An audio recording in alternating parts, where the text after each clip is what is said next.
When you look at the history of the Persian Empire, this was a place that you just couldn't conquer. When you look at all the neighboring empires of the Persians, they always wanted to take over and conquer it.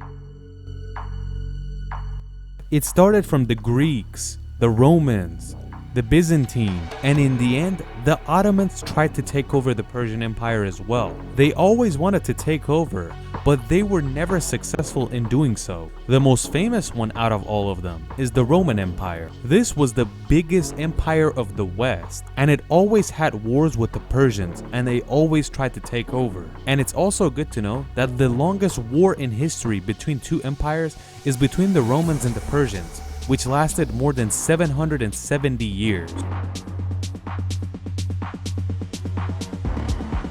When you look at this map, you see most of Europe and north of Africa under one empire. They always wanted to expand this empire, and that is why they were always forced to move towards Asia. But they would always hit a wall, and that wall is the Persian Empire. If you've seen our video about the lost city of Persepolis, you know the Seleucid Empire took over the Achaemenids for a short period of time. And the Parthians came from northeast and started to take over Iran once again. This was the best moment for the Persians to take their country back, because this is when the Roman Empire is just beginning and they're conquering all of Europe. In a short period of time, most of Europe is in the Romans' hand, and the Parthians basically got rid of the Seleucid, and they had until Mesopotamia in their hand. When the Parthians are forming their empire, noise gets out to the Romans that such empire is expanding, and since the Romans wanted to take over Europe and move to Asia, they got extremely mad about this. You could say there were a lot of exchanges of letters between these two empires in the beginning, and back and forth they tried to communicate with each other that you stole land and you stole land.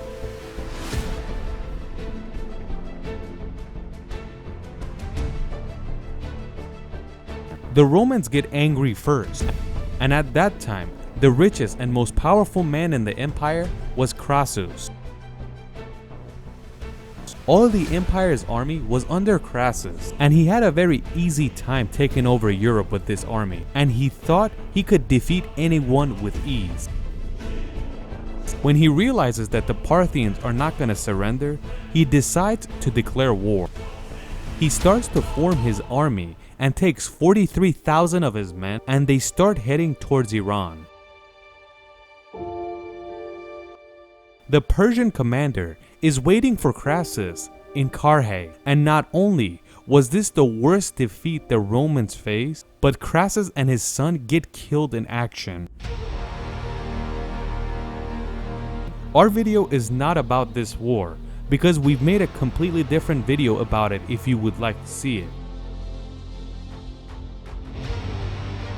This is when tension starts to rise between these two empires. The Romans took over Armenia, which was a very sacred place for the Persian Empire, and added it to their land. And most of the wars that happened between these two was in this area of Armenia. One of the emperors of Rome, named Trajan, wanted to expand his empire. Not only does he take over Armenia, but he takes over Mesopotamia as well. But the Parthians weren't gonna accept this type of defeat. They immediately pushed Trajan back, and they continue fighting in Armenia. Hadrian, the next emperor of Rome, says our biggest mistake is that we tried to pass Mesopotamia, these two giant rivers. Our tactic should be to take over Armenia and enter from the north.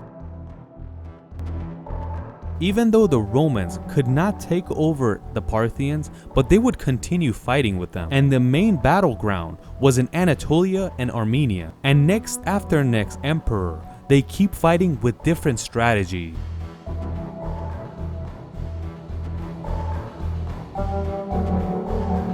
They fight for more than 300 years. Sometimes they come and make peace, but 20 years later, the war begins once again.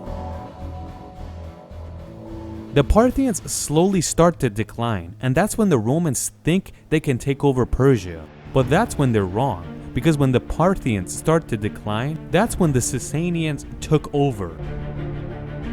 In history, the Sasanians are known as continuing the Achaemenid Empire. War continues, and it's between the Sasanians and the Romans. The style of war that the Parthians fought the Romans was a long-lasting war, but the Sasanians weren't like that, and they wanted to conquer the Roman land as well. After the empires changed in Persia, not only did the tensions not go down, but it went even higher than before. Shapur I is the king of Persia. He quickly takes over Armenia and enters Anatolia. At that time, the Roman emperor was Valerian.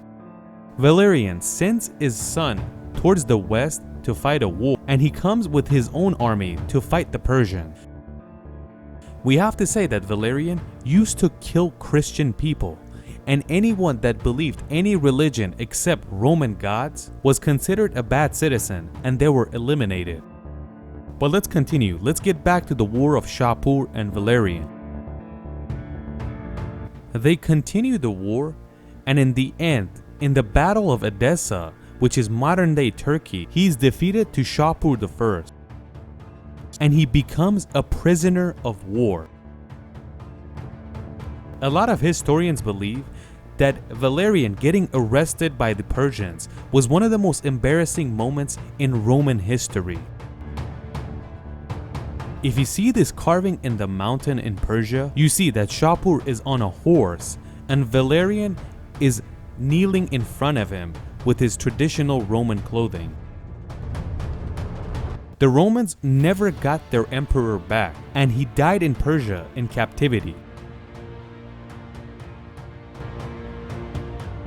The next emperors of the Romans continued their goal of taking over Asia. One well-known emperor of Rome was Marcus Carus. Carus took over Armenia, and he entered the Sasanian Empire and got close to Tisfun, the capital of the Persians. But that wasn't good enough, because getting close to the capital made him die in battle, and his army had to retreat once again. In the 4th century, Emperor Jovian tries to make a peace deal with the Persians. The deal was the Persians can have Armenia and north of Mesopotamia, but we have to make peace, and the Sasanians accepted the deal. In history, a moment like this is called the honeymoon phase, because they're not really at peace and they're just building their armies better and better. At that time, there was another problem for the Romans, and that was the Germans, which were known as the Wild Northerners, because they would attack Roman cities and steal everything and leave. You could have compared them to the Mongols next to China and the reason they built the Great Wall of China. By doing this, they made the safety of the empire less and less. After a century of the Roman army being on the border of the Persian Empire, they had to move them to the north side. After the 4th century, Rome didn't have the true power it had once before, because from every direction they found new enemies. In the history of these two empires, most of the times the Romans would declare war unless they took land from the Persians, and then the Persians would have to go and clean up. The Romans believed the entire world has to be in their hands, and that means entire Europe and Asia, but they had something huge that blocked them all the time. 700 years of war. That's insane. You can't underestimate the power of these two empires, because it's obvious that they were very equal. If they weren't, it wouldn't take this long and none of them would get anywhere. Either way, the war continues for so long until we get to the 7th century. These two empires had fought for so long and damaged each other for such a long time, and because of this, it allowed the caliphates from the south to attack up north to take over the Persians and push the Romans back. Historians believe the reasons Rome could never take over Persia was 5 reasons. One reason, the geography of Iran. The Zagros mountain and the Mesopotamian rivers was a great blockade of the Roman Empire. Another reason was that the Persian people did not want to be under Roman rule, and whenever the Romans took over a section, they couldn't hold the power. Another reason, the wild northerners, that not only would they attack the Romans from up north, but they would attack the Sasanians as well. And the last reason was that they never underestimated one another. The Romans didn't want the Valerian situation to happen again, and when they entered the Persian lands, they didn't want to go too forward. And you could say the same thing about the Sasanians. They would never enter too deep into Roman land, but if a section was taken from the Persians, they would fight for it back.